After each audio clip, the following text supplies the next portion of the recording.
This is the real Impact Wrestling World Champion, Big Mike Michael Elgin, and you're listening to Total Nonstop Impact. This is the jaw-jacking Tuesday Night Impact, and his mother called him son because he shines like one. Mocha Skin Manimal, Rohit Raju, and you are watching Total Nonstop Impact. This is Taya La Güera Loca, and you are listening to Total Nonstop Impact. The Walking Weapon, Josh Alexander, and you're listening to Total Nonstop Impact. We are the Rascals, and you are listening to Total Nonstop Impact Podcast, baby. Woo! And what you're really listening to is Total Nonstop Impact. Don't you dare miss a lesson. Oh yeah, yeah, yeah, yeah, yeah.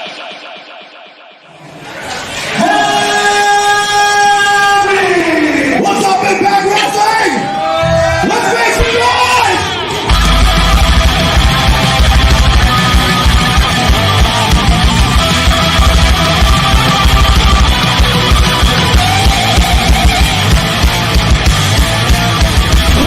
Sitting here, you guys got a 15-minute intro of putting yourselves over while I'm sitting here and watching J-Bone and Kaylon and your 50. I never saw a 15-minute intro of three guys putting themselves over. This is the good stuff. Welcome back, everybody. Total Nonstop Impact Talk for Impact fans. Feature right here on the TNI Network. This is Trent Long, my co-host. This is J-Bone. J-Bone, what's happening on this Throwback Thursday?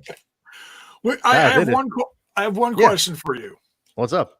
Where the hell is Kaylon? Kaylon, I don't know, man. Look, Kaylon, he comes in. First, he doesn't adjust the intro volume. It's still blowing my speakers up.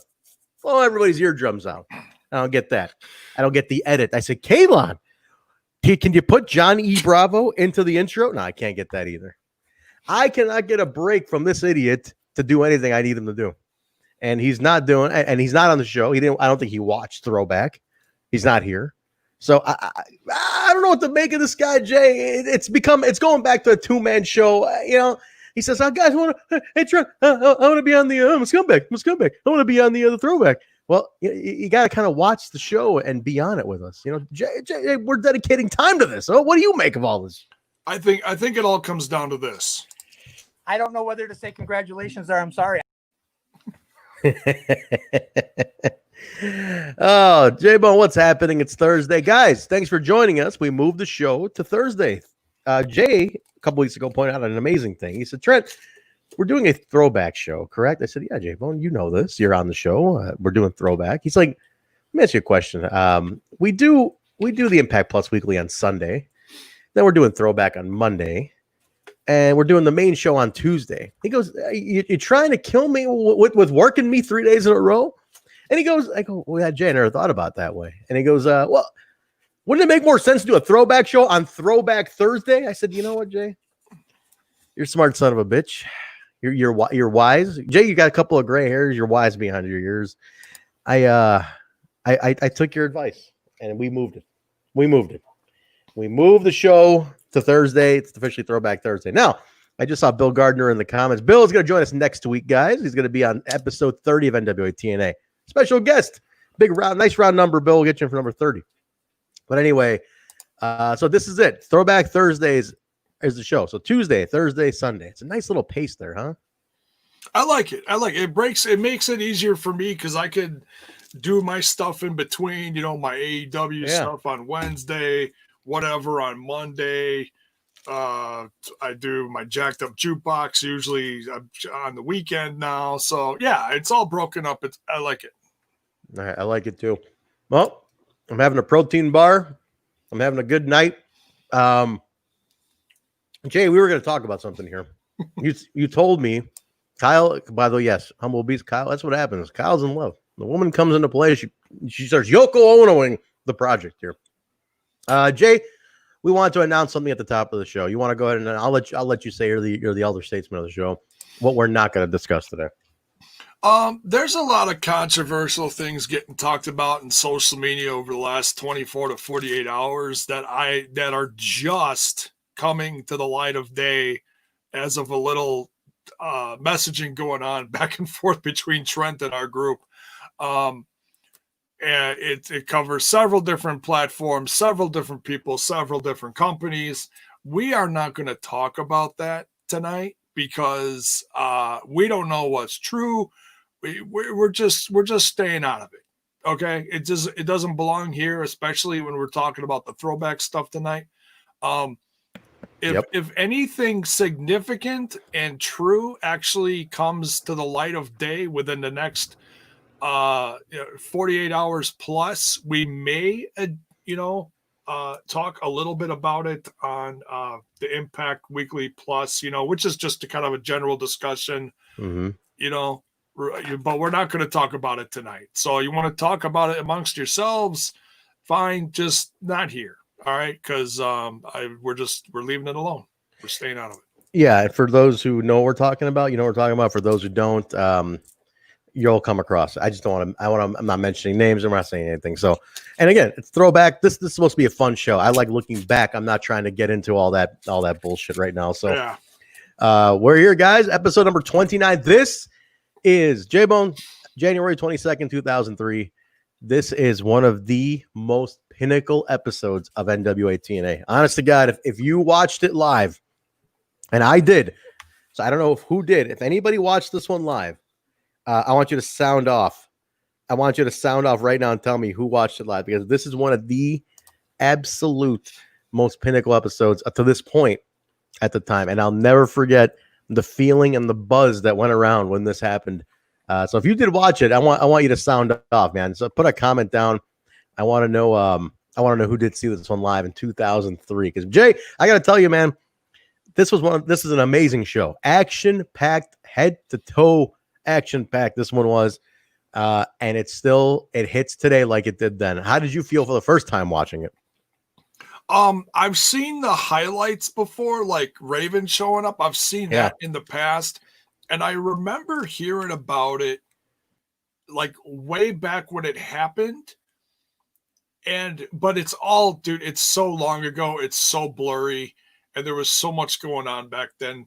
I know at the time I was excited because, look, Raven's always been one of my favorites.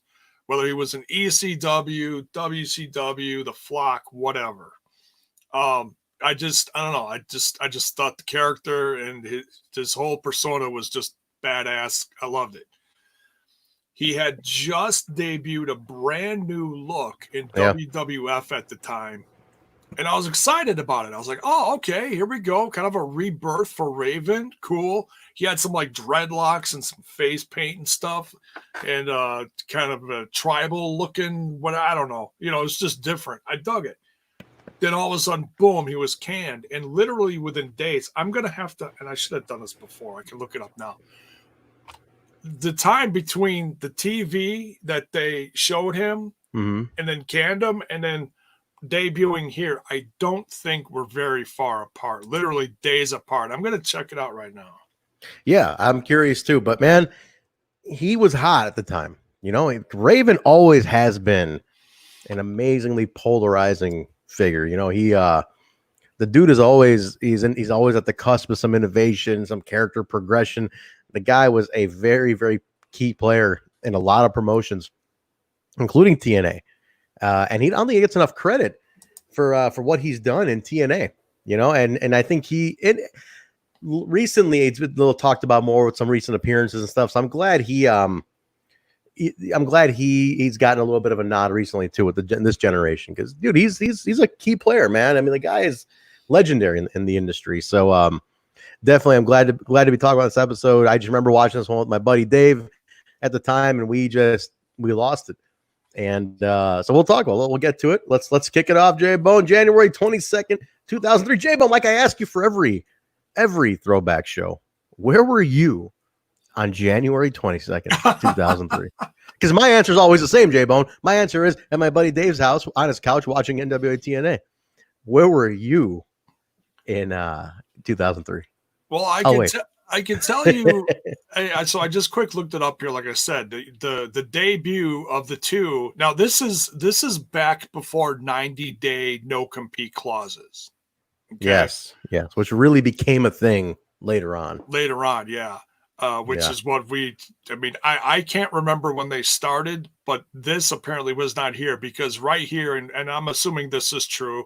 A lot of things in Wikipedia are not, very, very true. They're just made up, BS. Mm-hmm. You change it anytime, but I'm going to buy this because this sounds legit. It says he was released from the promotion the following week, January 20th, 2003. He debuted 2 days later, folks. 2 days later. No shit. I mean, it was a Wednesday, so makes sense. That makes sense. Okay. So funny. And that's hot. That's the kind of stuff. Now it gets ruined on Twitter right away. Now I've seen them blow their own news. So and so is going to be debuting tonight. For God's sake, the surprise. Now there were two guys in the crowd though that knew this was happening apparently because they had signs.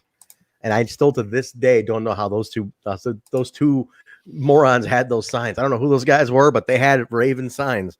This was the look he debuted that I'm talking about. Yeah.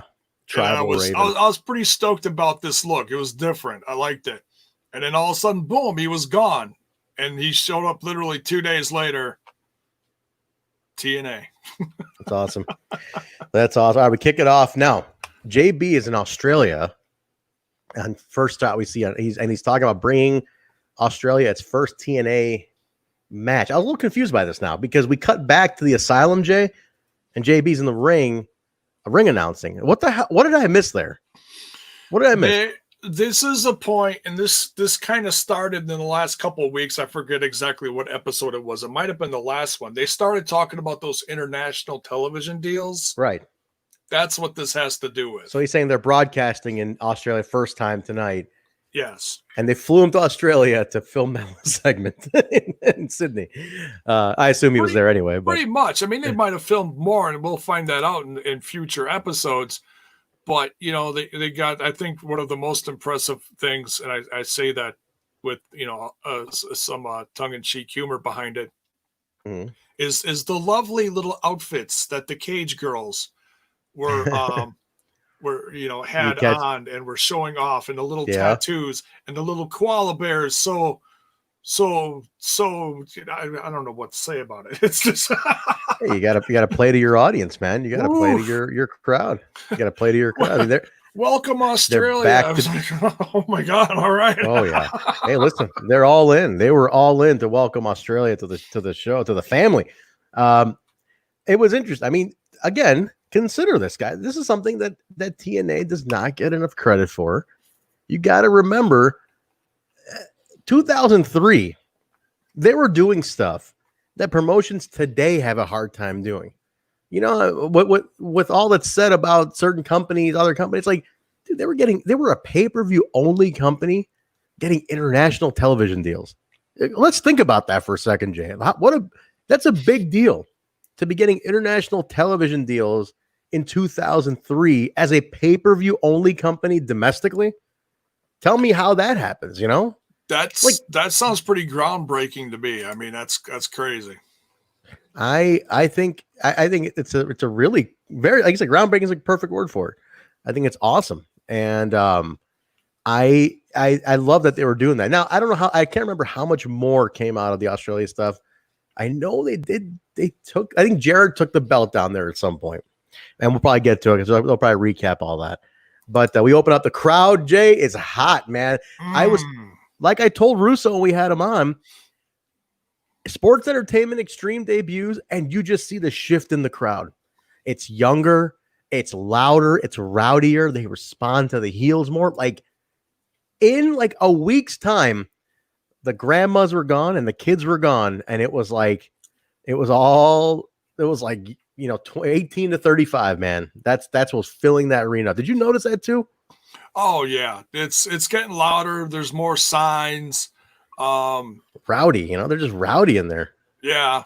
I mean, there's some kids there, but there's less and less. It's like several weeks ago, there was a lot of kids, especially sitting behind Don West and Tna, and now it's just rowdy 20-some-year-old guys with nasty signs or whatever. Well, that's what I say. Like, if you watch the first, let's say, where are we on? We're on 29. Watch the first 15, and it's like it's kids, it's the grandpa, it's the locals more, the local wrestling fans, and then it changes, man. You bring this guy from New York, and it changed everything, and you see it. They're just. I love how rowdy they are. Open up. Listen to this opening match now, and it's a nothing match.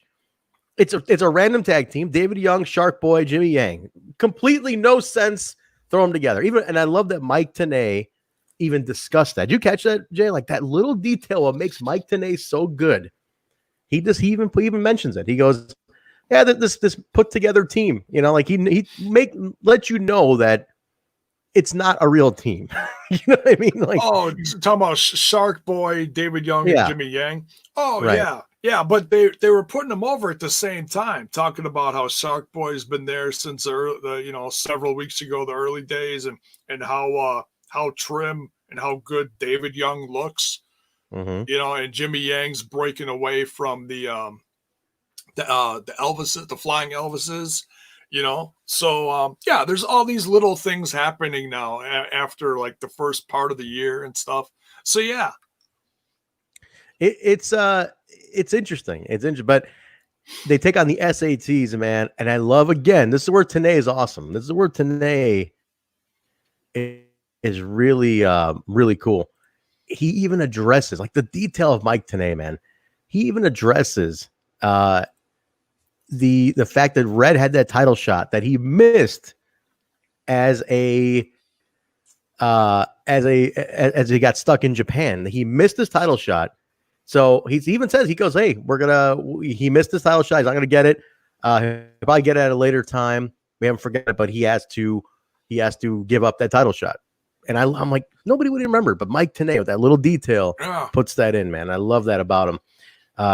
Great continuity. No gaps. He mentioned on this commentary, Jay, that the Sheik passed away a couple of days prior. That's Sabu's uncle, the legendary, the inventor of hardcore wrestling, deathmatch wrestling, the Sheik. That he passed away. Did mention that, yeah. And so they were SATs, our buddies SATs. And this was Joel and Jose and Red, taking on these three here. I love, again, Tenay.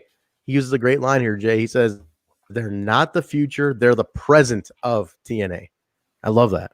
Because he's like, "Oh, we're talking about the future of TNA." It's like, no, these guys are the present of TNA. That's the company is built around. Again, awesome. Red wins it. Awesome. Red pins Yang, Code Red off the top rope, which I loved. Out of nowhere, though, J-Bone, Conan jumps in, attacks the losers with the kendo stick. Security's escorting him out. He beats him down. He's escorting him out, and he's yelling at Tenay, "You know what this is all about?" And Tenay's like, "I don't know." And Don West's like, "What are you not telling us, Mike? What are you not telling us?" He's like, I love how Don West is instigating the whole thing. Like, "I don't know, Mike. He's looking right at you. What are you not telling us?" I don't know. Fuck. Right. What do you think it's about, Jay? I mean, did Tenay sleep with Conan's wife? What's going on here? I mean, he's pretty pissed off at Mike Tenay, it seems. Wow, that was out of left field, man. Take your guesses, guys. I don't know why I said that. That made me think. I was like, "Wow, Conan's married." It's got to be something from the past, and it's okay that they're doing that because there are so many connections to the past, talking about WCW relationships that happened back then,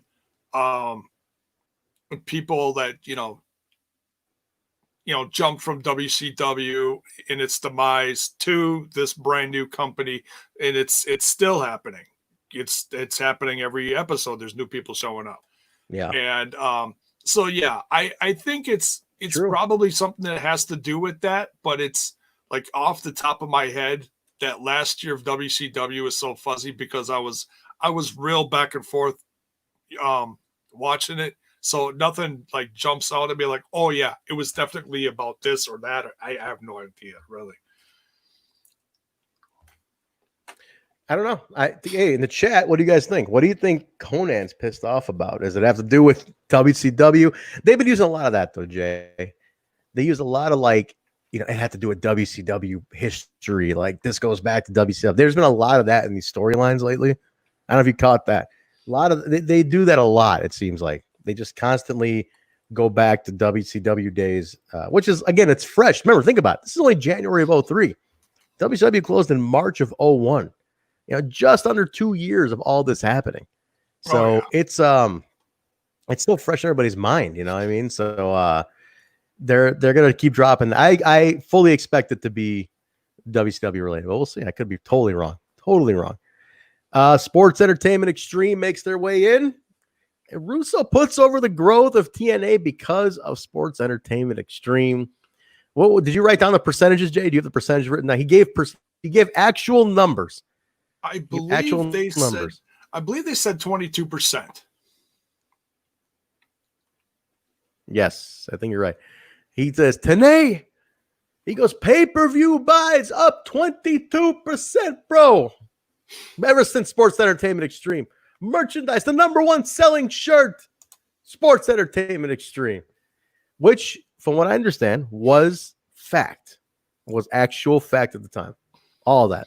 Again, shows you people want to see it. He makes the matches for the night because, remember, S.E.X got to pick the matches for the night. So he makes the matches for the night. And he puts Director of Acquisitions, Mike Sanders, over, and he sets up his newest acquisition, Jay. Australian Heavyweight Champion, as appointed by Russo. Ashley Hudson comes down from Australia. Now, do you remember this guy? You remember this guy? Ashley Hudson. He appeared on episode 14. Yeah, he was. I was going to say, he was somewhere in the first handful of weeks or something. He was. Randomly He appeared on episode number 14. Yeah, it was like a random tag team with someone. I don't even remember who. I forgot what it was with. It was against AMW. I remember that. And but it was like randomly he got thrown into some match. Like nobody heard of him. He came out of nowhere and was Ashley Hudson. Who the fuck is this guy? But apparently, Tna even mentions on this that he had WCW time. And I was like, shit, he was in WCW. I'm like, I don't remember. Probably Saturday night stuff. But he's taking on Jorge Estrada, who's still in the Elvis gear, J-Bone. Why can't Jorge Estrada let this Elvis gear go? Why can he not shake this Elvis gear, man? I don't know, but honestly, I think more impressive is that fro. Dude, that fro is like becoming a character in its own. It's really starting to stand out. The fro, I think, has gotten bigger since episode 1. Like, he's definitely, that fro has grown more every week. But dude, I can't get over him still, like, still rocking the Elvis gear. Like, why is he still wearing this shit? Like, this is so, like, I know it's only been 29 weeks, but that Elvis gear, come on. Like, can we let the flying Elvises go already at this point? I don't know why we're still doing this, man. But for some reason he felt the need. What's up? There's little mini bros. Little mini Russos. Let me get that. That's on Twitch. Kyle's a subscriber. That's how you get those little sub emojis. What do they call them? Chat cheering. I don't know what the hell they're called. I'm still learning Twitch, man. I'm still getting used to Twitch. Come on, Jay. Yeah. Don't be a slut. Yeah, okay, what at least we're here. At least we're here, bro. Can't shut his comments. Can't cut his comments. How about that? He has no mic. I'm gonna cut your comments, Kyle. Oh, they're gonna cut your comments out. Hudson wins crossbody for the win, and then Sanders tries to recruit Jorge Estrada, and Jorge's like, "Nah, I'm not doing it. I ain't doing it." So he's not doing it. So that was weird. I'm like, the guy just lost. Why are you trying to recruit him? Like, he's not good. I don't know, man. Jorge Estrada, what could have been? I just think that they kept him so pigeonholed with the Elvis here. It's like, what do you do with this guy now? How do you ever bring him back? Millard Harris is saying I was hanging out the straw with the froze. Yeah, absolutely. Is that true? I mean, I don't know. We've got a little bit of evidence of that. We're not playing.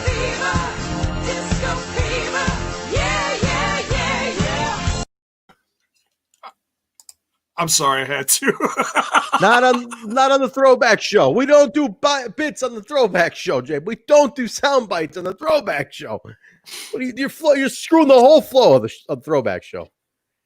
Well, listen, you got me, and you got to zing me when a little bastard isn't here to do it himself. He sends you to do his dirty work for him. Thanks a lot, J Bone. I'm not too happy about that. I'm gonna make you suffer at some point. All right, now. This next match, guys, I think was a sleeper hit for me. AJ Styles, they got Larry Zbyszko. Zbyszko he's up there. Right? At this age, I mean, put it this way, Jay, Mike Tna is referencing Zbyszko taking on Bruno, at Shea Stadium at this point. You know what I mean? He is talking Shea Stadium stuff at this point. And so, I mean, for context, you're talking 20 plus years by at this stage, that when that match happened, more than 20 years, and he's still in the ring now at this point. And am I crazy, Jared? Can he totally go? Did he totally look great? Larry Zbyszko. He shocked me. I mean, granted, there wasn't a lot of time in this match, but the substance was there. It absolutely was there. I mean, Styles comes in, he's all cocky, he's smacking his gum, he's got a smirk on his face, he's like, I got this, and man, Zbyszko easy. He just wraps him up. It's crazy. Dude, I thought Zbyszko looked fantastic. I was pretty impressed with Larry Zbyszko, man. I'm not gonna lie. Obviously he's a classic wrestler, but man, he could definitely go. Mortimer Plumtree comes out, is watching on the ramp. Again, we're still in the speculation. Who's AJ with? Is he with Mortimer? Is he with Russo? We don't know. Is he his manager or not? What's happening? Styles does cheat to win, gets the win on Larry Zbyszko, gets out of the ring, and then everybody's picking on Mike Tna, Jay, but why are they always picking on Mike Tna? He starts yelling at Tna about, I want a title shot. I know you can make it happen. It's like, fuck did he become the booker? Why is everybody yelling at Mike Tna about stuff all day long? They yell at Mike Tna. Why is that? Why is everybody picking on Mike Tna? Because he's the professor. He knows it all. He knows it all. Son of a bitch. I feel so bad for Mike Tna sometimes. Nerds get picked on, man. Clearly. Goldilocks in the back with Jerry Lynn. Jerry talks about what Sports Entertainment Xtreme is doing to ruin the business. They're taking food off his daughter. My daughter's plate, as Jerry says in his very Scandinavian Minnesota accent. My daughter's plate. Jerry, I love Jerry Lynn. Does anybody not like Jerry Lynn? Can I just ask that? J-Bone? He's near you. He's a Minnesotan guy. You guys are. I love him. Next door state. I never, Is there anybody in the chat who just doesn't like Jerry Lynn? I gotta know. For years, I feel like I just didn't know anything about him, and now I feel like I'm learning a very significant part of his wrestling history. And man, it's like every time I see matches with him just knocking it out of the park, I keep thinking, man, why is this guy not in the Hall of Fame? It just. He's so good. He's always been so good, and he's such a good dude. And guys, if you don't listen to Jerry Lynn's podcast, Front Row Material, him and Mikey Whipwreck with Mike Freeland, it's so good, man. It's so good. You guys got a lot. Listen, that's such a great podcast. It's so funny. So funny. You definitely everybody look. Nobody in the chat dislikes Jerry Lynn. Everybody loves Jerry Lynn. I seriously, I've never met anyone who's like, oh, I fucking hate Jerry Lynn. Like, you just can't not like him. And I remember the moment he got made was that ECW pay-per-view. I think it was Living Dangerously 98, him and Rob. He comes out, everybody is all whole effing show. Jerry Lynn goes the distance with them, and they literally were chanting "new effing show" on the way out. That was it. Jerry Flynn, maybe Bill saying Jerry Flynn has heat with him. Maybe I always wondered about that, Bill. Jerry Flynn. I'm like, these two had to have had some conversation at some point. Like, hey man, what's up? I'm like, really? Really? We're both gonna do this? Whoopsie's out of here. Whoopsie, good night. It's so early. I don't know why you're going to bed so early. Tomorrow's Juneteenth. You should be off anyway, doing some service in your community. God damn it. No, I love him, but he's again, they're pitting this whole story here of tradition versus sports entertainment. The good guys and the bad guys, the ones who are trying to ruin it, the traditionalists versus the new blood. Who's coming in, who's going to try to disrupt the tradition of the NWA. They're really, Jay, they're feeding that all show long. They're feeding that hype. You know what I mean? Like, you catching that? Like, every segment they're feeding some of that all show long. Yeah, it's nuts, man. I like it. Aaron Jack just ordered a t-shirt. Thank you very much. 2 t-shirts. Wow. Thank you very much, Aaron.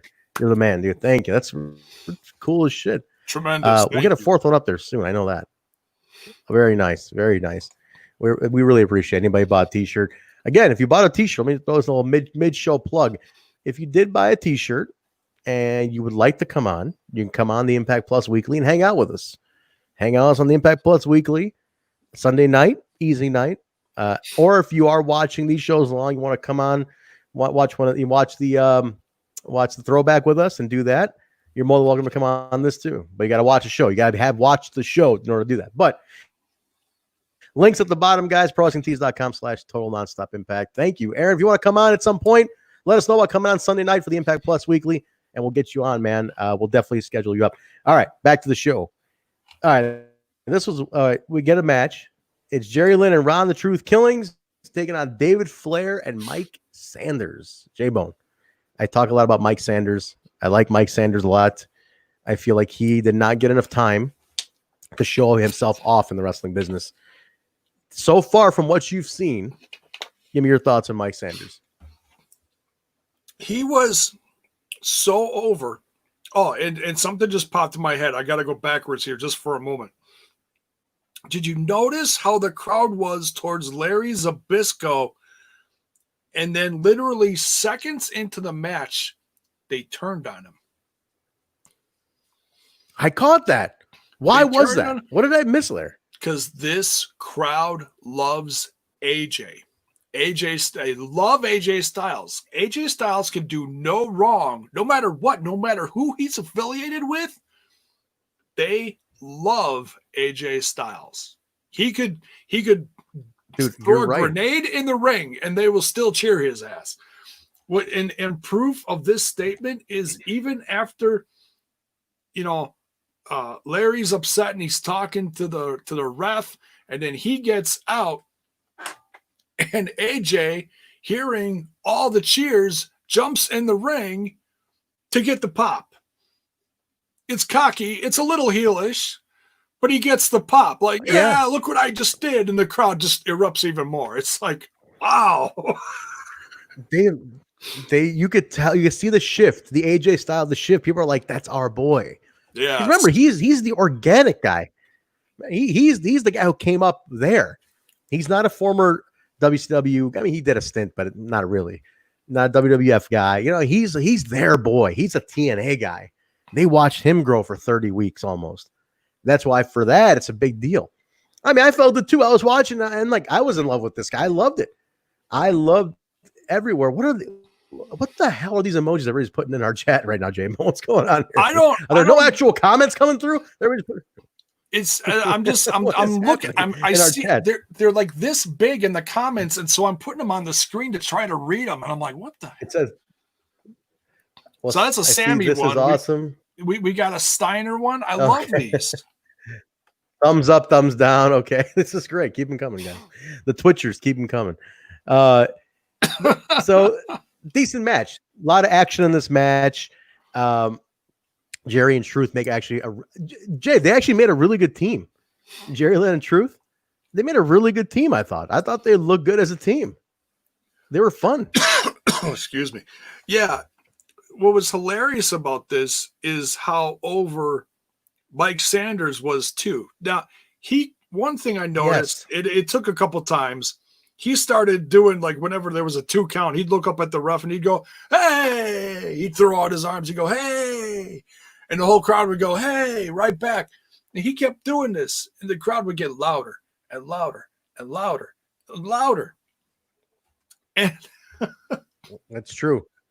Now, did he do? That's I don't true. Like his time in WCW. It's all like blurry when he was part of that stable. Refresh my memory. The Young Bloods. Natural Born Thrillers. Yeah, that too. Yeah, Natural Born Thrillers. Yeah. I was close. No, not really. but yeah, okay. So did he do that back then too, or was this like something new that just caught on like fire? I can't remember. If anybody in the chat remembers, I can't remember if he did that pose where he was getting all that, where he was doing the fanfare pose. I don't remember. I don't think so, though. I don't recall him doing that. Okay. But it was great. You're right, though. Every time he did it, it got louder and louder and louder. I was like, what the hell is happening? Why are they all like, they're all so into him? It was great. He's good, though, man. Mike Sanders is a very, very good talent. Give him that, and they're doing Mike time with him. I like that. Next segment's kind of weird, though. So they've been hyping. We're going to get Rowdy Roddy Piper in the pit with Piper. But then we find out it's via satellite, and then they cut to this shot, and he's in an empty arena, Jay. And he's in a ring, in an empty, like, small building gym, in a ring, and he's got a microphone, and I noticed the microphone said WB32 on it. So I don't know what he's filming at this point, but he cuts this very heavy promo about tradition, talks about all the guys who have died, his cousin Owen Hart, Kerry Von Erich, Junkyard Dog, and he said they all sat right there in those seats. Now they're not there. Talks about what's going on. Tradition versus Sports Entertainment, what Russo's doing. It's, again, you're getting the legends to fight, to build up against the young S.E.X.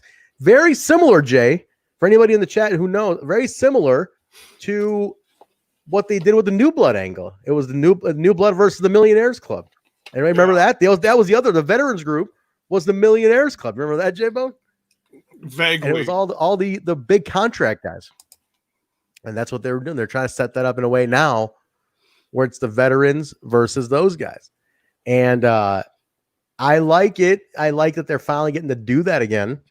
It's something that I don't think got to play out totally in WCW. They didn't get to play out as well back then just because time, the whole thing with Russo falling apart at the time.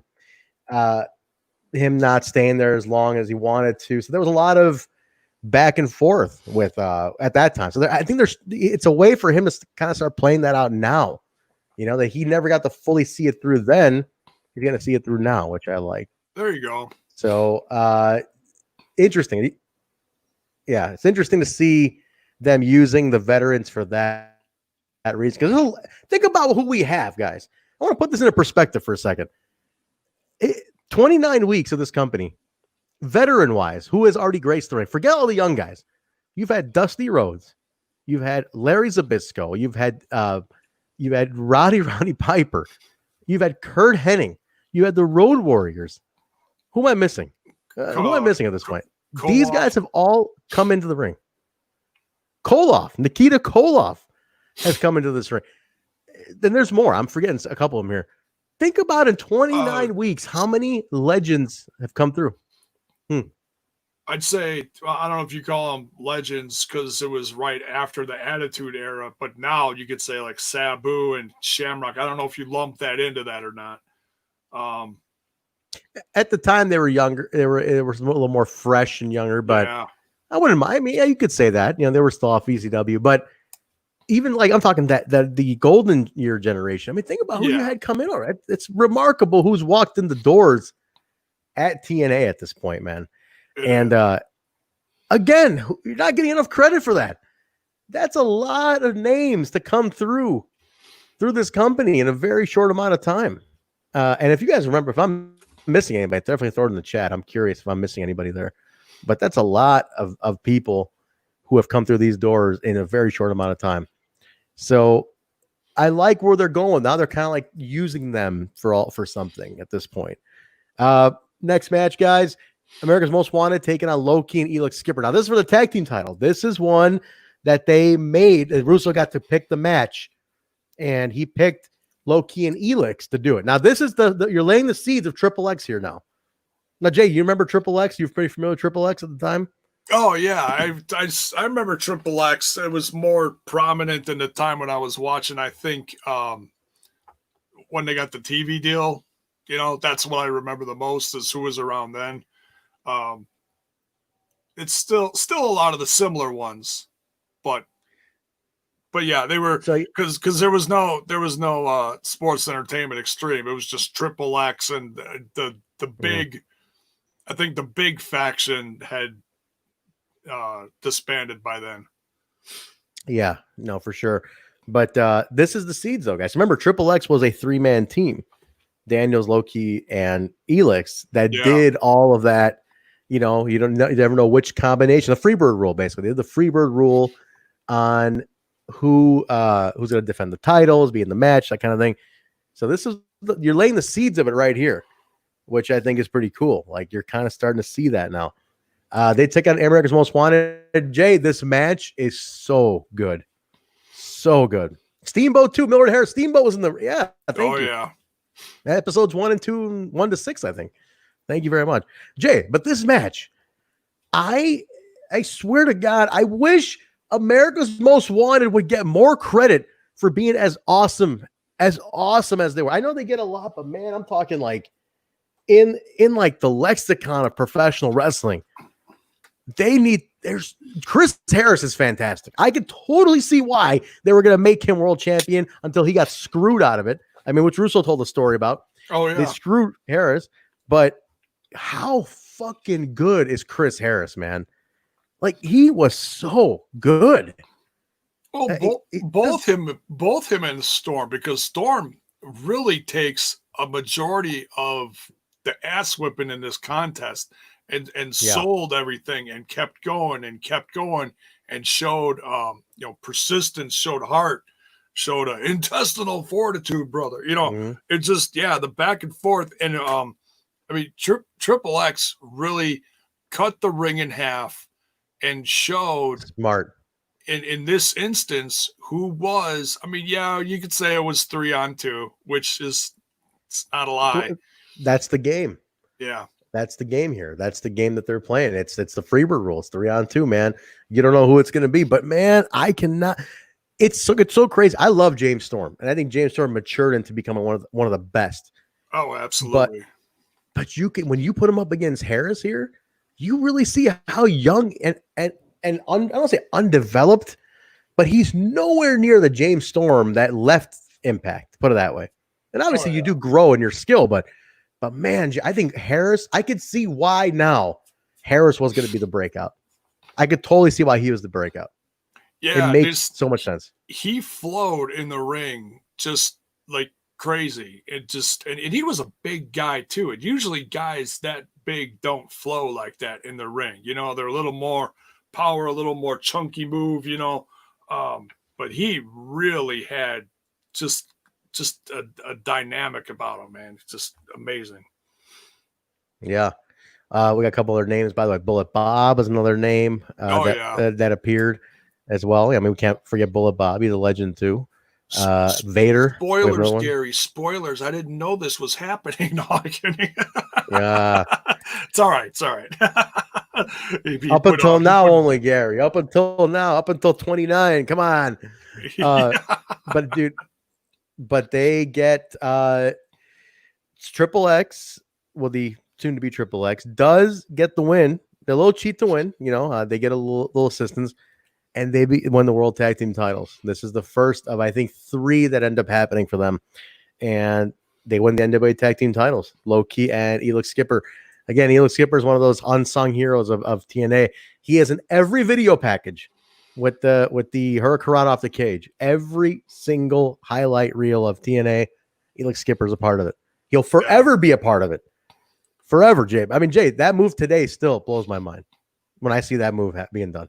And that was one of the first things that sold me on this company, because that was one of the things that was featured. That match was featured in that 1 cent pay-per-view that I bought.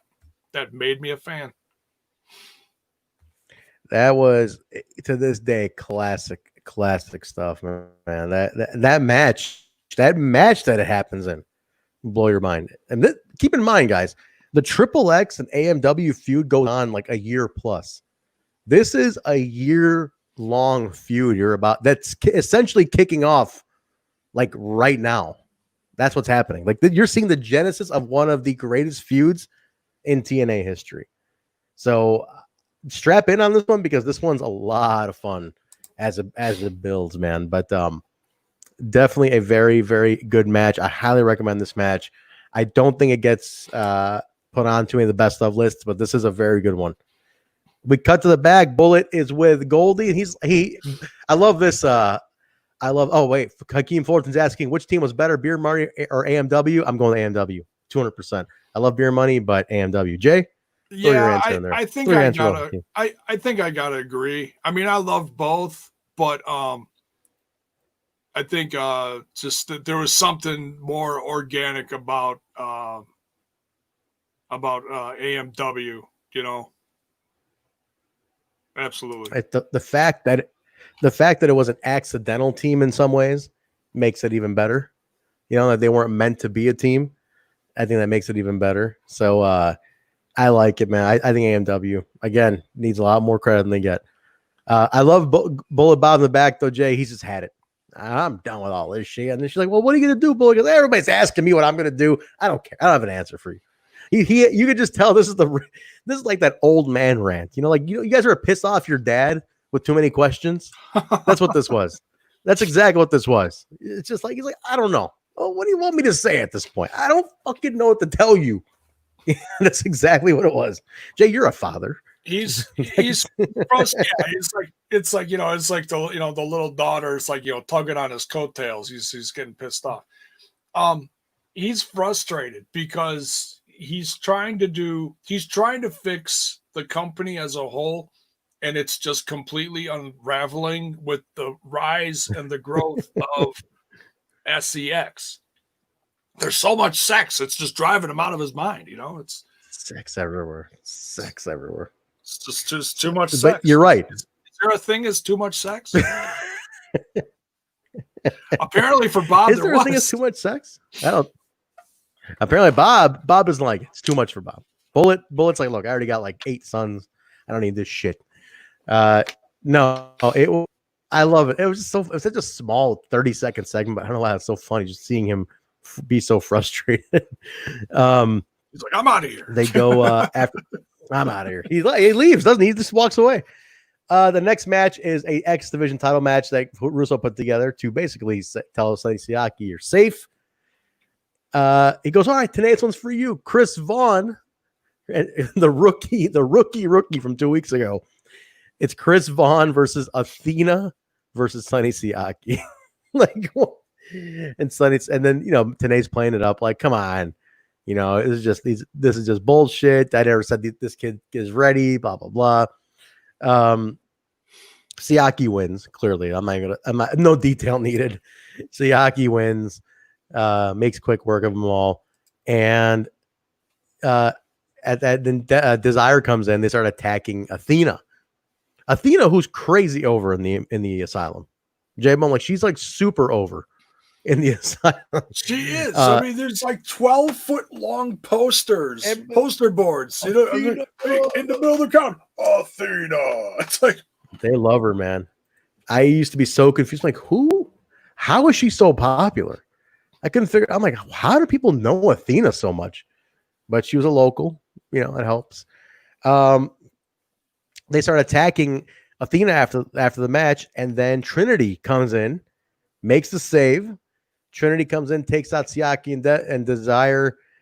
They start going at her, but then Cash runs in, saves them both, and you could just see the seed right there planted. Feud escalation, X Division title now targeted Kid Cash. I think this was the start of that. Again, every segment meant something to me, guys. A wrestling show is successful when every segment means something. When it leads to something else, when it leads to a feud, when it leads to next week, give me something where it just builds and builds and builds. You know, like I hate emptiness in these things. I hate emptiness. And I love that this had that. This had a lot of build. And it was really going somewhere. And you could just see right there in that one segment, Jay, they built Kid Cash ready for going for the X-Division title. Under your nose, they planted that seed for you. Oh yeah, and I thought it was great. Yeah, and I love Kid Cash. He was on fire in the early inception of this brand. So yeah, I'm loving the fact that it's going. People are putting puppy emojis in the chat. I don't understand. Is that you trying to say you want puppies or something? I'm not going to show off my puppies here. They're not very attractive. I will show off this awesome Total Nonstop Impact shirt, though. I will show off that. Link is at the bottom. Link is at the bottom, guys. You can get your TNI Flame Mike T-shirt, the logo shirt. And if you buy a shirt, you're welcome to come on the Impact Plus Weekly and hang out with us. Talk Impact Wrestling. Links at the bottom. ProWrestlingTees.com/Total Nonstop Impact. Get your shirt. Impact shirts for Impact fans. All right, it's enough. That's 2 mid-show plugs, Jay. 2 mid-show plugs. Dead Punk Gage poses a great question. I'll never understand why TNA did not capitalize on Athena's popularity. That's such a good question. I don't know. I couldn't tell you why. Why didn't they? I can't figure it out. You know, she didn't look good in the ring here. I think that's what it is. She looked like a deer in the headlights. She really did. I mean, she got in there, the crowd was on fire, and she got in there and she just froze. She looked like she had no clue what she was doing in there. She got thrown out of the ring and then started brawling with Desire at ringside, you know? And then after she did that, Vaughn lost the match. Enter Cash and Trinity. And by the time you see Trinity kicking Siaki's ass and Desire's ass, you're not even thinking about Athena, unfortunately. You know? That's a good point. That's a very good point. I wonder if the Athena effect is this. Like, you guys ever go to indie shows and there's like that indie wrestler on your local indie company that everybody's like, they're so good. Oh my God, they should be signed. Why aren't they signed? And locally, you love them. They're super over. But then you see them on a different stage, you're like, they're really not that good. You know, they're over with the local crowd. You know, they're over the locals, but they're not really over. They don't have the ability to actually get over. By the way, guys, on the screen, if you look right now, Skull 17 is pointing out that if you have Amazon Prime, you could subscribe to TNI on Twitch for free. Don't forget I should have plug. Thank you, Brian. I got to plug that more. Subscribe to us on Twitch for free if you have Amazon Prime. Just link your Amazon Prime account to Twitch and you get a free sub per month. So give us a sub. Help us out. J-Bone needs more lollipops. I got bills. I don't have kids, but I got bills. You know, Kyle needs more scumbaggery. He needs more Loca gear. I mean, Jay, I think he dropped another $600 on Taya Valkyrie gear, by the way. $600. I think he bought a new line of everything. Then he bought a second set of the new line for his lady. They're gonna be all those matching couples. You know, they want. Jay, you ever wore these T-shirts? You ever see those T-shirts where there's 2 couples and they got like a hand pointing? It's like, I'm with her, and it's like the girl's wearing a shirt that says I'm with him. That's Kyle. Loca for her, Loca for him. That's what it's gonna say. I remember doing that once, and this goes. You did this? I actually did that once. It wasn't that specific shirt that says I'm with her and she's. You know, it wasn't that. Okay, it wasn't that. But this goes back to 93, 94. I was in love with an Italian girl by the name of Michelle. And at Summerfest every year, I would go down there, and there was this one vendor I visited every summer, and he sold tie-dye T-shirts, like the best tie-dye T-shirts. Okay. You walk in this little cubby hole, and it's just hundreds of different colored tie-dyed T-shirts: orange, red, green, blue, purple, glowing of whatever. They were gorgeous, and I was like already like a metal hippie at the time. God. So I bought a blue, very similar to the blue surrounding my box here. If you look at this, very similar to that blue. It's like my favorite color blue. It's so sexy. I had that color blue baseball jersey, tie-dyed. My girlfriend had the matching one. And we were just walking around Summerfest hand in hand, and people just like. So that's the only time I ever did anything like that. So. Guys, I want to chat. We actually got the story. How about that? he went in. He went all in on that one. J-Bone gave us the story, everybody. We're going to get some Twitch emotes, Lakers, definitely. Brian, Skull, can you take care of that for us if I give you the info? Can you handle that? And then Bill, and then Jay, just so you never forget. So you never, ever forget. Don't ever forget. Checkers by J-Bone. Checkers by J-Bone, everybody. Yeah, thank you, Brian. Brian, I'm gonna get the login information as we get out of here, and we're gonna get some emotes for Twitch, guys. All right. So let's keep going here. J-Bone, I can't. You still have that jersey? I want to know if you still have that jersey. Wait a minute. What did the jersey say on it? That was what did it say on it?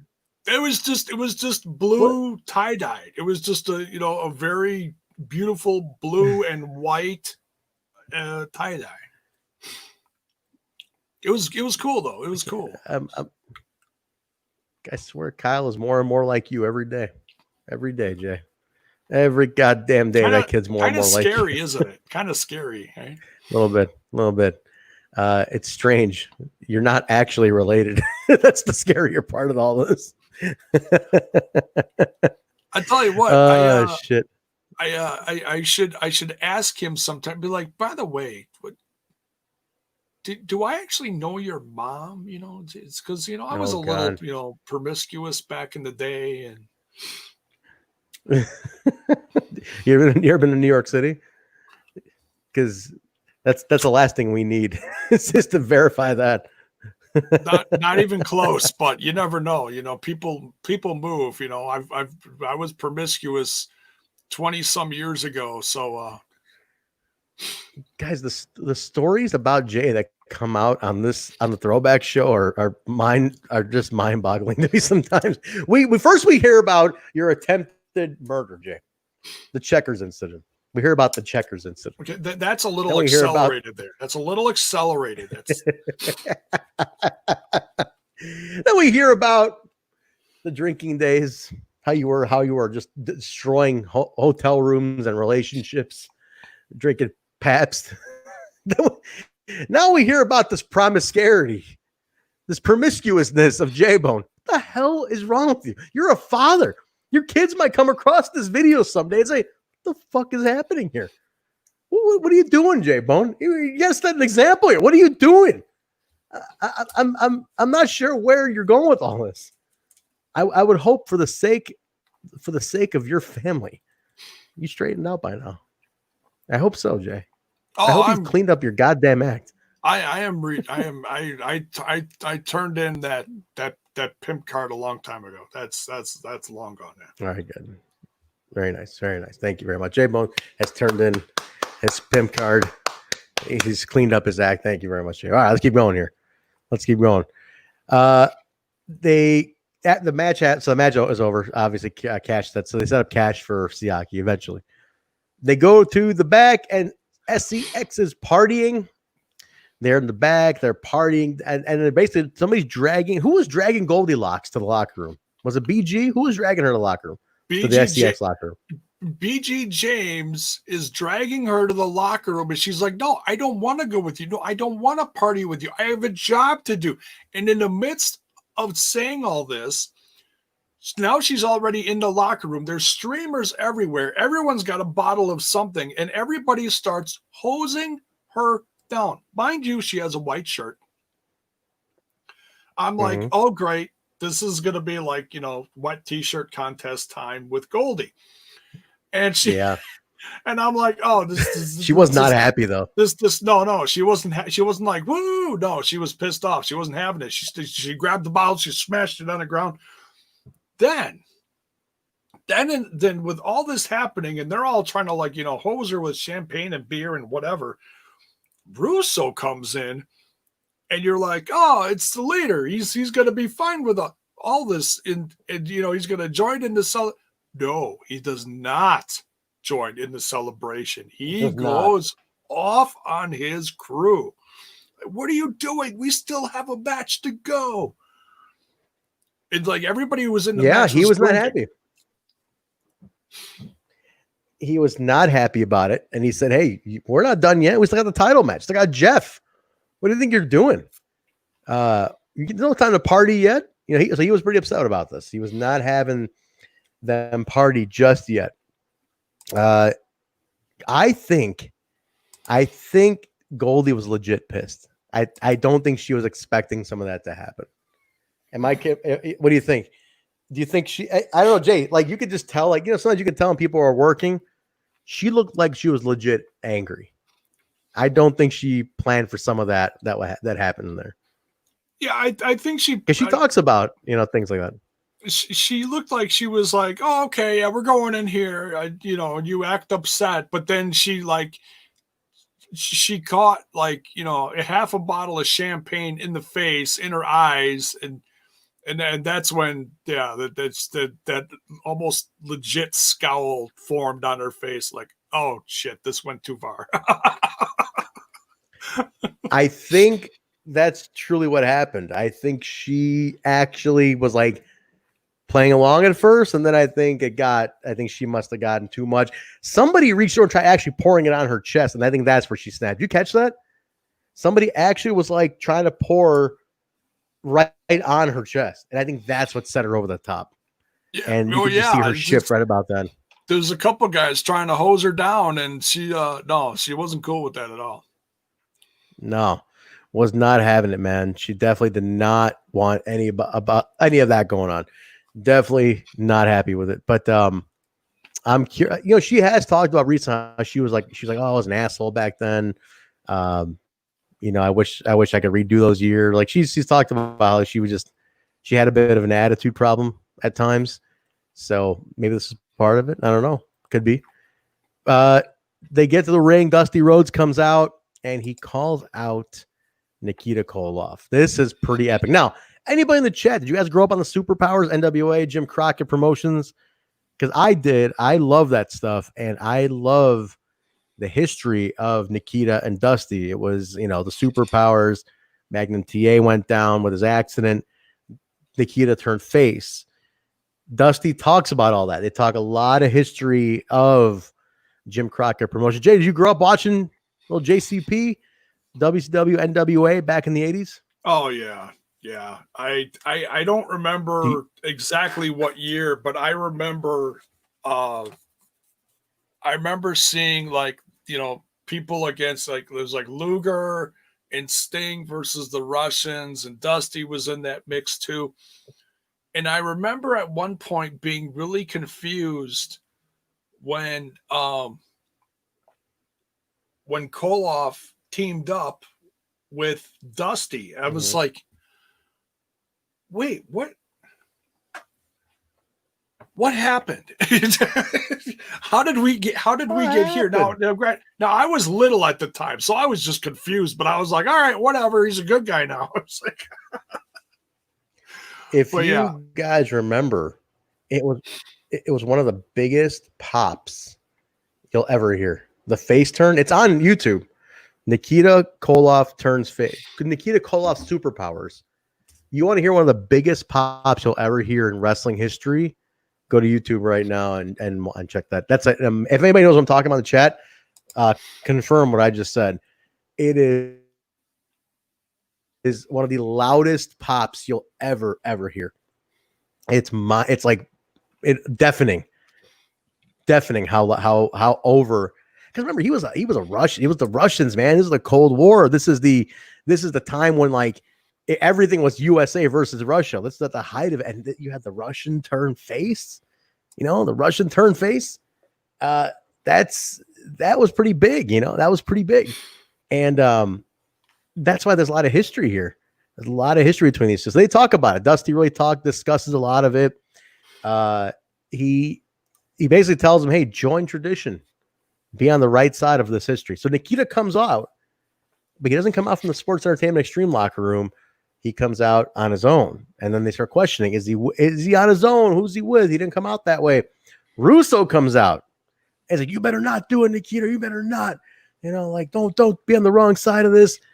Nikita goes to get in the ring, and you hear Russo go, are you freaking kidding me? Are you freaking kidding me? Nikita gets in. Looks like he's about to hug Dusty. Knocks him in the face. Decks him right in the face. But here's the interesting thing, J-Bone. He leaves the way he came in, not with anybody. Catch that? Yeah, he pulls an AJ Styles. It's like he's there's something going on. There's something going on there, but he's not fully in with Sports Entertainment Xtreme. And so again, here's another one you're wondering about. Now, obviously, Nikita's you can already tell he's not a long-term.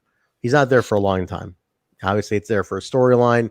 He's not working, so it's just some story. He hasn't said a word at this point, so Nikita's strictly there to further some story.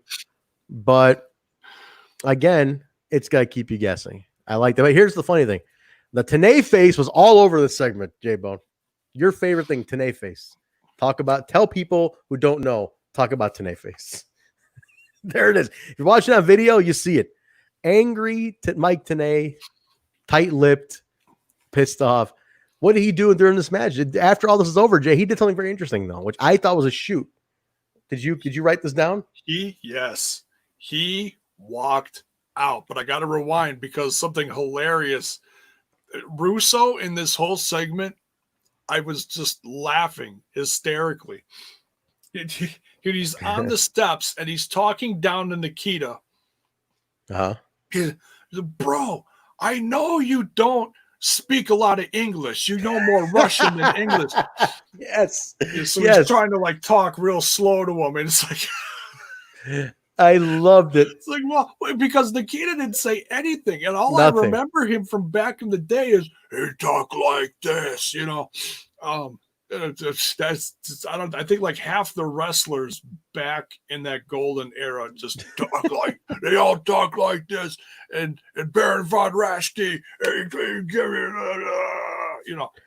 Ultimate Warrior, they all sounded like that. It was hilarious. But he did a broken English Russian voice. That's why that was the difference. But and then find out years later he was like some pastor in the Midwest or something, and I was like, so he was born again.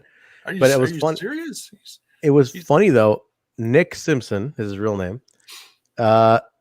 Legally changed his name to Nikita Koloff. That's his legal name. Yeah. He was so committed to the character that he changed his name to Nikita Koloff.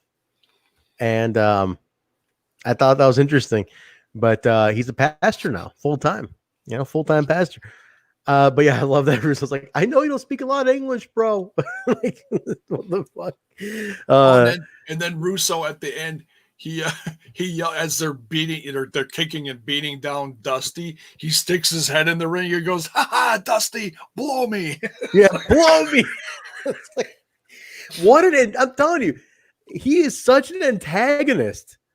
And it's like, you love him or hate him. There's no heels like that today who are constant antagonists. Every 3 segments, he's antagonizing a babyface. You're like, God, you just want to see this guy get his at some point, Very few people today have that kind of polarizing effect on people. The first one off the top of my head, I'd say, is someone like MJF. Yeah. There's not a whole lot more. But very few can just constantly keep gaslighting this fire, constantly sprinkle more gasoline on these fires, And it's like, son of a bitch, man. Like this guy, you cannot you cannot stop him. And people are talking a lot about Nikita Koloff in the chat. I love it. Dusty sucks eggs. I always wanted that t-shirt, Bill. Anybody ever finds that t-shirt, please get me that t-shirt. I'll pay you if you can find that t-shirt. XL. I love it though. You could see such a great like war developing here. These faces and Russo heel. It's so exciting. You know, I wish more people saw these shows. It's so exciting. You know, there's so much fun. And I love the people watching them for the first time. People who are watching them now for the first time because of us or whatever. Because you got the app now, like, great, enjoy this, because there's fun shit that make you wonder how the hell we got away from that to what we have today. Yeah, because it's just heat. But anyway, Tna goes to the back. He goes up to Jeff Jarrett and he's like, you know what you have to do it for tradition. And you know, he's like, come on, Jay, I know if you're for your father and your grandfather. Jarrett's like, Tna, why don't you do what you do? Call the show. I'll do what I do. And then he just walks in. You got Tna going, with that, like, very serious Mike Tna face. We need an emote of Mike Tna face. The angry, you know, the tight-lipped Mike Tna face. Somebody needs to make that one for Impact or for us. We absolutely need that. I would love that one. Can we get that one, please? All right. Main event time. So now they've stacked the deck against Jeff Jarrett, right? This is what the match is now. It's 3 members of S.E.X. in a battle royal against Jeff Jarrett in a battle royal type situation. After the first 2 are eliminated, the third one will go one-on-one with Jeff Jarrett for the title. Now, this is, again, I call it superhero shit. Superhero shit. Because, Jay, all these guys beating Jarrett down, man, like the fact that he kept getting up. Oh, yeah. I mean, at a certain point, is it not too much? And I'm not trying to dog. I know they're booking him as an uber baby face, fighting from below. But at a certain point, is it too much? Is it too much Superman shit to deal with here? The thing that evened it out, that weighed it out a little bit, excuse me, was the fact that you had that side story of the Armstrongs battling it. You had Scott Armstrong. You had Scott Armstrong, the ref, who was real against all this. You know, this on paper, this was supposed to be a fatal 4-way. Okay. Mm-hmm. Which is like, oh, okay, that's fine. But when the other 3 opponents in the ring with Jeff Jarrett are all from the same stable, obviously, okay, there's a problem here. And Scott, you know, is like trying to keep this as not, you know, not so wild west. You know, it's like, okay, it is a fatal 4-way, which means anything goes, but Scott is still trying to keep some semblance of, you know, so that no one gets, you know, killed out here. And so when people were going after him with everything under the sun and the chair shots and the everything, yeah, he was getting in. He was getting in Bob's face. He was getting in Don's face. He was getting in, you know, Christopher Daniels' face, especially his brother's face, BG James, and you know, taking the chairs away, trying to, you know, help out Jeff Jarrett as much as possible, which he shouldn't have, but it just added to the drama of the entire moment. You know, and finally get back in the ring, and he's getting I'm talking about Scott Armstrong here, the ref. He's getting shoved, he's getting pushed. Finally, he just rips his shirt off and he just goes absolutely bonkers on BG James, and that's where everything started really turning. The crowd exploded when this happened. Oh my God, everyone on their feet. They did. Everybody pops for when like a ref gets to do his thing, you know, and kind of like explode and finally had enough. People do go nuts for that shit. I think it's a fun thing when the ref has had enough of this shit. And that's what happened here with Scott. He has had enough of it, and he just snapped, which I thought was funny. But you're right. Good point, though, Jay. It's kind of that side story, but he gets taken out. This is where it gets just buck wild. He gets taken out. Rudy Charles comes in as a referee. Dusty comes down, starts beating down Sports Entertainment Xtreme, goes to their locker room. What do you say, Jay? Dusty brought down the new ref. Oh, he did. Okay, he brought down Rudy Charles. So Dusty brings on the new ref. So he brings him down. He starts fighting guys off. It's just buck wild. So now it's down to Daniels and Jeff Jarrett at this point. Locker room's out watching. It's a big old thing. Everybody's involved. Everybody's hot. You know, it's just again wild. And then Jarrett takes him out. Jarrett gets the win. Gets the win with the stroke. Pins Christopher Daniels. The TNA locker room standing tall with them, celebrating big old victory. Rah rah rah. And out of nowhere, kind of like, okay, Jay, set this up for us. Set this up. You had everybody in the ring. You had Jarrett dead center. Set this up now. What we see next? Jarrett won. You got all the baby faces coming in the ring, lifting him up on their shoulders. They're doing their own celebration, a la, Sports Entertainment Xtreme. They had they had their celebration. Now the baby faces are celebrating theirs because Jarrett just did pretty much the impossible.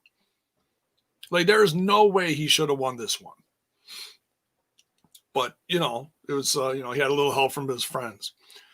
And so he's up on his shoulders, and then out of nowhere, with literally less than a minute left in the broadcast, Raven dives in the ring, pulls Jarrett down, starts wailing on him, and everyone just backs off, is like just shocked, like, what the hell? Who is this? And yeah, he puts Jarrett in the Raven effect. Yeah, grabs the title, dives out of the ring, does the infamous pose on the ramp, which is the thumbnail of this video, which I just yep. Raven's pose. We love it. And then all of a sudden, camera pans to the other side of the ring, and Russo's there by where he always comes out on the other side of the fence, and he's motioning. Mm-hmm. He's like, come on. Raven runs back down the ramp, around the side of the ring, over to Russo.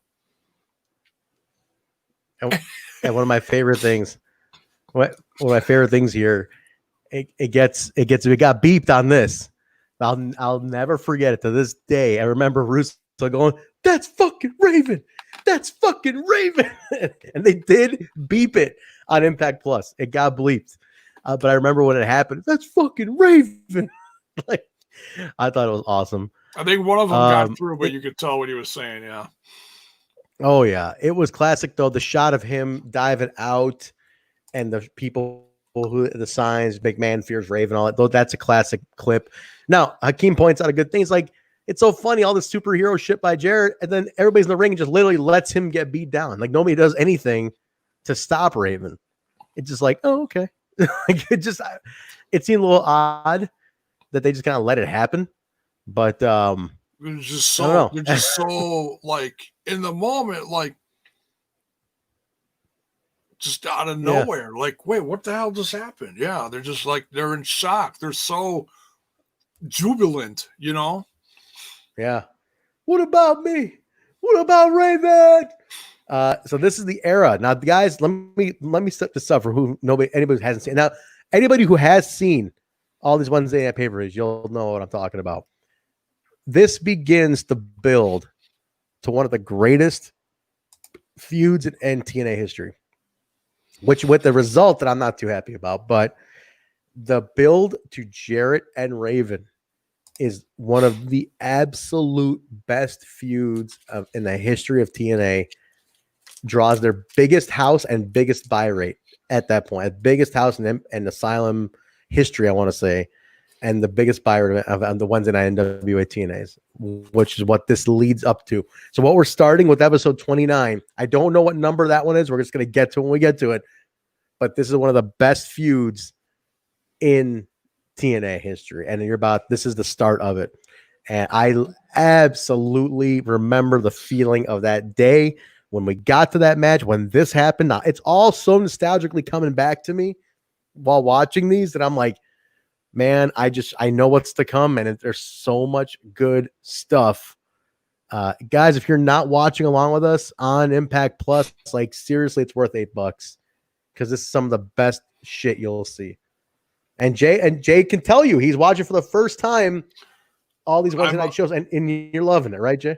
I'm a day one from the start of us doing these, not a day one back then like Trent, not that kind of day one, but right here, watching these one a week faithfully and doing these reviews. And I love them because we're seeing the inception of guys like, the rebirth of, Raven in a brand new brand like this. And I'm so excited about it because I love Raven. Because we just don't see guys like him anymore. So now we're watching him on a regular basis like this. You get to see the first years of R-Truth when, people are, used to seeing him being the comedy relief, on a WWE, but he's a legit athlete here and kicking ass. And guys like AJ Styles and so many other legends from almost 20 years ago, man, these are so much fun to watch. They are, man. And I did you ever go back and watch the ones that you missed when you were on vacay?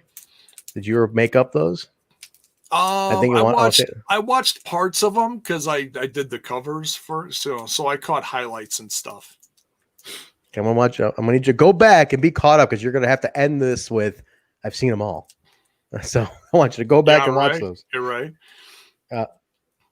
So no, definitely check that out.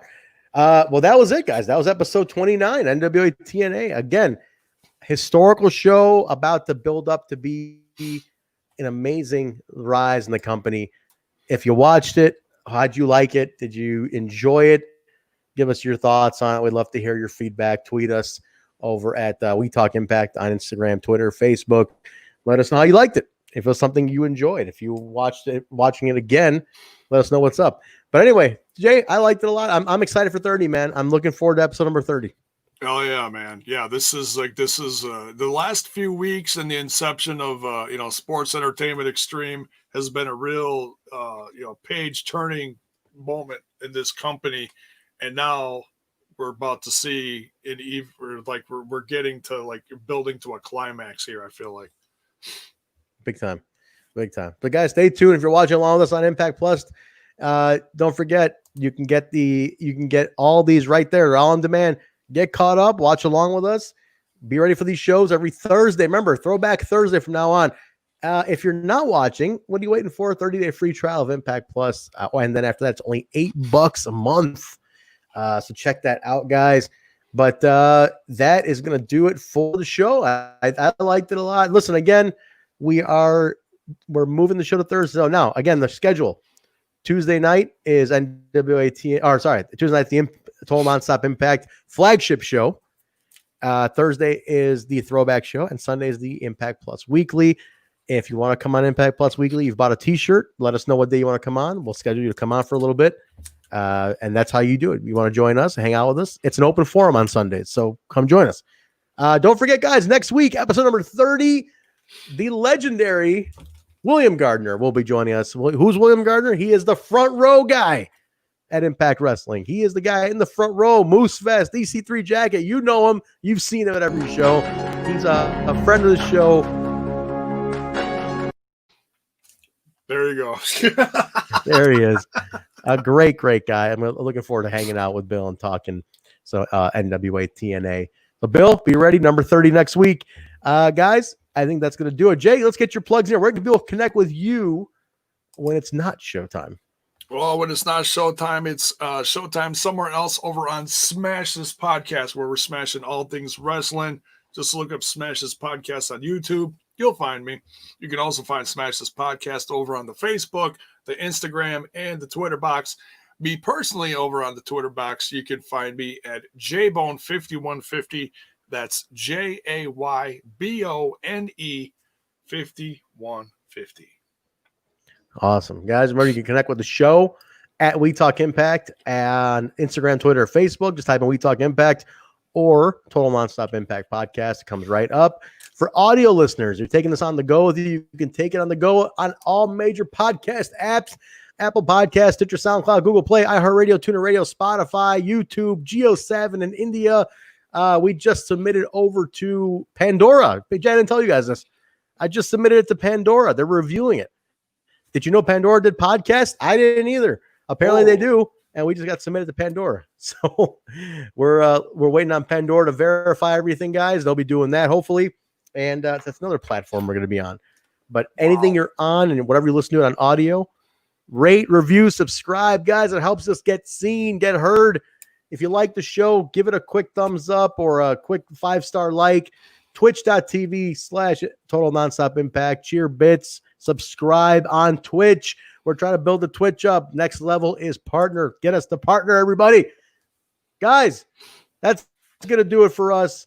That's NWA-TNA number 29. This is the Throwback Show. Jay, cue up the video. Cue up the outro. We will talk to you guys Sunday Night Impact Plus Weekly again. If you bought a t-shirt, you want to come on this Sunday, let us know, and we will get you on. All right, everybody. J-Bone, did I miss anything?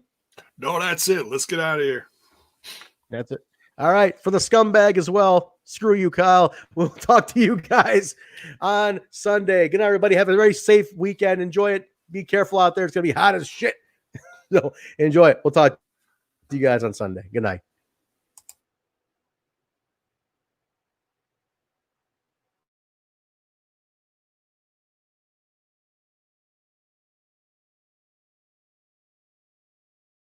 This is the real Impact Wrestling World Champion, Big Michael Elgin, and you're listening to Total Nonstop Impact.